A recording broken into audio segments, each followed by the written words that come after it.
आज सुबह से पाकिस्तानी प्रधानमंत्री शहबाज शरीफ, फील्ड मार्शल आसिम मुनीर और पूरा पाकिस्तान दिल्ली के लाल किले की तरफ देख रहा था।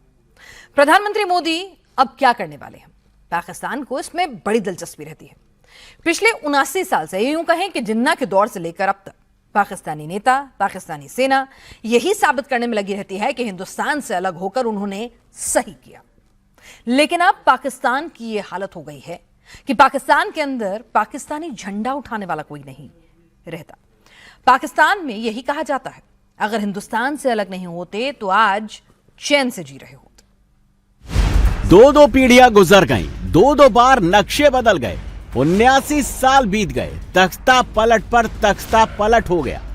लेकिन पाकिस्तान को आज भी समझ नहीं, आखिर हिंदुस्तान से अलग होकर उनको क्या मिला। वैसे तो साल भर पाकिस्तान को बंटवारे का फैसला सजा देता है, लेकिन अगस्त के महीने में पाकिस्तानी जिन्ना को जरूर याद करते हैं और यही पूछते हैं, जब देश चला नहीं सकते थे तो पाकिस्तान बनाया ही क्यों।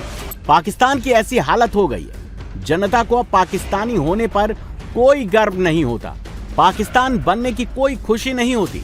14 अगस्त को भी पाकिस्तानी झंडे खरीदने कोई नहीं आता। आज भी पाकिस्तान अपनी पहचान के लिए जूझ रहा है। पाकिस्तान आज भी बंटवारे को साबित करने की कोशिश कर रहा है। इस कोशिश में पाकिस्तान और बर्बाद होता जा रहा है। आसिम मुनीर हिंदुस्तान का डर दिखाता है। पाकिस्तानी मौलाना हिंदुओं के साथ रहने के खिलाफ है। लेकिन अगर आप किसी आम पाकिस्तानी से पूछेंगे कि वो क्या चाहता है तो उसका जवाब हिंदुस्तान ही होगा। हम तो यही बोलते हैं कि इंडिया पाकिस्तान एक हो जाए। हम तो आज भी यही चाहते हैं। बीच में शैतान इतने बैठे हुए हैं, ये कर दो, वो कर दो, वो कर। कोई एक ऐसी चीज बता दें जो आपको इंडिया की अच्छी लगती है, चाहे वो कल्चर में उनका ड्रेस हो, उनका फूड हो, उनकी प्लेसेस हो, या कोई और चीज जो आपको इंडिया की पसंद हो। इंडिया की क्या चीजें, बस दिल में अभी उन लोगों के लिए प्यार है, वो ऐसी ही हैं जैसे हम जैसे लोग हैं। उनके पंजाबी, मैं पंजाबी हूँ तो मुझे उनके पंजाबी बहुत पसंद है।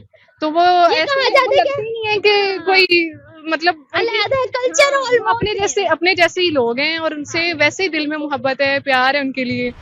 पाकिस्तान का नक्शा और उसकी नीयत कब बदल जाए ये खुद पाकिस्तानी नहीं जानते। सुबह पाकिस्तान जो कहता है उसका खंडन शाम होते होते कर देता है। पाकिस्तान दुनिया का सबसे कंफ्यूज देश है। ऐसा नहीं है पाकिस्तान का ये कंफ्यूजन अभी से शुरू हुआ है, बल्कि पाकिस्तान बनाने वाले जिन्ना भी इतने ही कंफ्यूज थे। जिन्ना एक दिन कहते थे पाकिस्तान में हिंदू मुस्लिम सब बराबर है, दूसरे दिन कहते पाकिस्तान मुसलमानों का मुल्क है। नतीजा ये हुआ पाकिस्तान की आज की जेंजी को इतिहास और पहचान कुछ भी नहीं पता है। पाकिस्तान दुनिया का इकलौता मुल्क है जिसको आजादी के लिए गुलामी मिली। पाकिस्तान जिसको आजादी समझ रहा है, दरअसल वो अंग्रेजों का राज करने का नया तरीका था। और सबसे मजे की बात, पाकिस्तान आज भी ये बात नहीं समझ पाया, और जो समझ गया उसको सच बताना मना है। 1947 से पाकिस्तान पश्चिमी दुनिया की अलग अलग तरीके से गुलामी कर रहा है। आज भी पाकिस्तान दूसरे देशों के पीछे भाग रहा है। पाकिस्तानियों के हाथों में पाकिस्तान नाम के मुल्क का झंडा जरूर पकड़वा दिया गया, लेकिन आजादी नहीं मिली। 1947 को पाकिस्तान दुनिया के नक्शे में आ गया और तब से पाकिस्तान के टूटने की कहानी शुरू हो गई।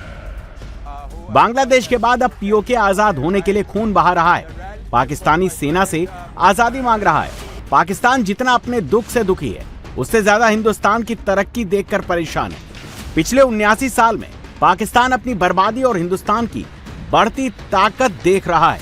भारत में जब भी इकोनॉमी पर कोई बड़ा बदलाव होता है, जब भी कोई बड़ा निवेश होता है, पाकिस्तान वापस 1947 में पहुंच जाता है और यही कहता है, जिन्ना की जिद ने पाकिस्तानियों को गरीब और गुलाम बना दिया। हिंदुस्तान के साथ होते तो माला माल होते। आज की दुनिया में पैसा ही पावर है, जिसके पास मनी है दुनिया उसी की सुनती है।